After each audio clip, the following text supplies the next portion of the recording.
دیکھ لیں لیکن کبھی حضور کی ذات پر بات نہیں ہوئی تھی۔ اول من انکر التوسل والاستغاثہ والنداء ہوا ابن تیمیہ، سب سے پہلا شخص، امام نبہانی نے شواہد الحق میں لکھا ہے، پہلا شخص جس نے توسل سے، استغاثے سے اور ندا سے انکار کیا وہ ابن تیمیہ تھا۔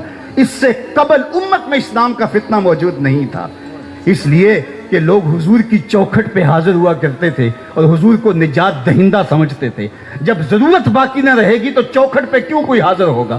تو استغاثہ اور توسل کا انکار کر دیا اور یہ پہلا فتنہ نمودار ہوا، اور پھر اس کے بعد ذات رسالت مآب صلی اللہ علیہ وسلم پر بھی بات شروع ہو گئی، اور نتیجہ یہاں تک پہنچا آج ہم جس عہد نافرجام میں جی رہے ہیں، کیا یہ دن بھی ہمیں دیکھنے نصیب ہونے تھے؟ یہ دن بھی ہماری قسمت میں تھے کہ ہمارے پیغمبر کے خاکے تراشے جائیں؟ یہ گھڑیاں بھی ہمارے مقدر میں لکھی ہوئی تھیں، یہ لمحے بھی آنے تھے؟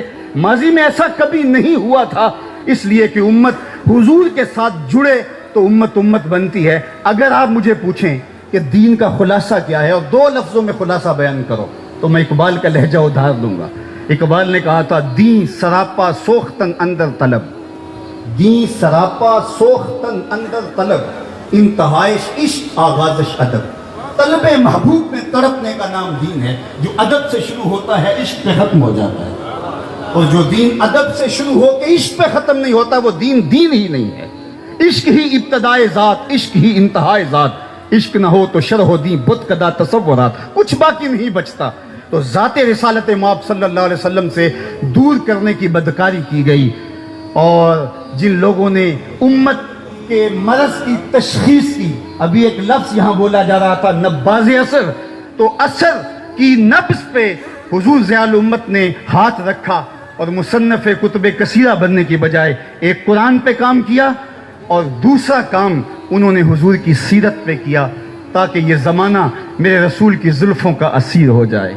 حضور کی غلامی اس کے رگ و ریشہ میں جب محو نفوذ ہو جائے گی، چونکہ محبت انسانوں کو، امت کو باہم جوڑتی ہے۔ یہاں میں ایک جملہ اور رک کے کہوں گا، دنیا کی جتنے بھی محبتیں ہیں یہ رقیب پیدا کرتی ہیں۔ ایک کے دو چاہنے والے آپس میں رقیب ہوتے ہیں، یہ میرا محبوب ہے تم نے کیوں دیکھا؟ لڑائی کی نوبت آ پہنچی، قتل و غارت تک معاملہ پہنچا۔ حسن ہی اتنا قلیل ہے کہ صرف ایک کی ضرورت کو پورا کرتا ہے، دوسرا آیا نہیں، لڑائی ہوئی نہیں۔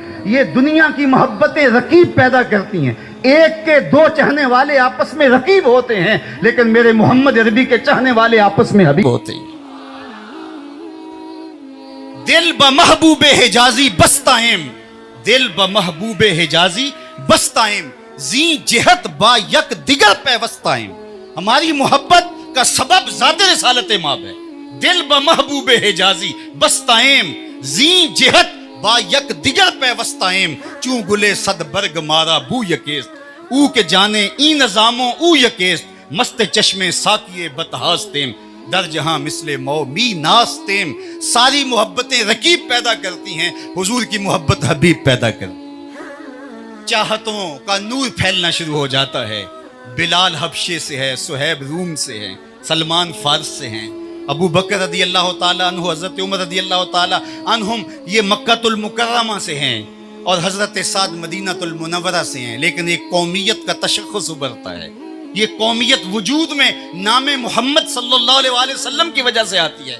اس لیے اقبال نے بھی کہا تھا، قوت عشق سے ہر پست کو بالا کر دے، دہر میں اس میں محمد سے اجالا کر دے۔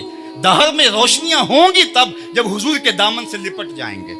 تو جب یہ بدکاری کی گئی کہ حضور کی ذات سے لوگوں کو الگ کر دیا جائے، اور پھر اس کا نتیجہ فرقہ بندی ہوگی، اور حضور کی ذات پر، حضور علیہ السلام کے حوالے سے جب اوہام پیدا کیے جائیں گے، حضور کے حوالے سے جب عقیدوں میں تزلزل پیدا کیا جائے گا، پھر نتیجہ یہی ہوگا کہ وہ وارفتگی، وہ محبت، وہ شوق فراواں موجود نہیں رہے گا، اور جس کے نتیجے کے اندر امت کمزور ہو جائے گی، اور ان کو بے یقینی کا مرض لاحق ہو جائے گا، جس کو اقبال نے کہا تھا، سن ہے تہذیب حاضر کے غلام، غلامی سے بدتر ہے بے یقینی۔